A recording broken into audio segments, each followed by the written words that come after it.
দল চালানো, দেশ চালানো কি এক বিষয়? আপনাদের কাছে কি মনে হয়?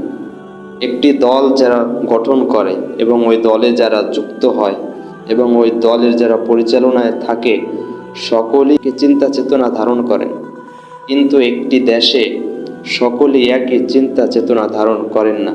কেননা একটি দেশে অনেক ধর্ম থাকে, এক ধর্মের ভিতর অনেক চিন্তা চেতনা ধারণ করার মানুষ থাকে। তাই আপনি আপনার দলকে যেভাবে খুশি ওই একই চিন্তা চেতনা ধারণ করেন, ওই চিন্তা চেতনা নিয়ে যেভাবে খুশি সেভাবে চালাতে পারবেন। আপনার দলের কেউই অসন্তুষ্ট হবে না।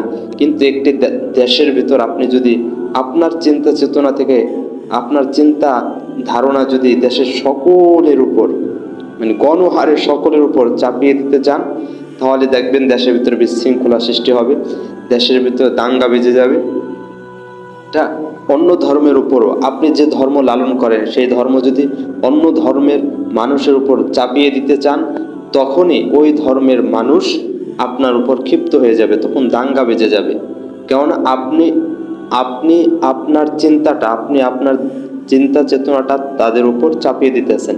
হ্যাঁ, আপনি পারেন তাদেরকে দাওয়াত দিতে, কিন্তু আপনি যদি তাদের উপরে চাপিয়ে দেওয়ার চেষ্টা করেন, তাহলে সেটা বিশৃঙ্খলা সৃষ্টি হবে এবং এটার দ্বারা আপনি কখনোই স্থায়ী ক্ষমতা টিকিয়ে রাখতে পারবেন না।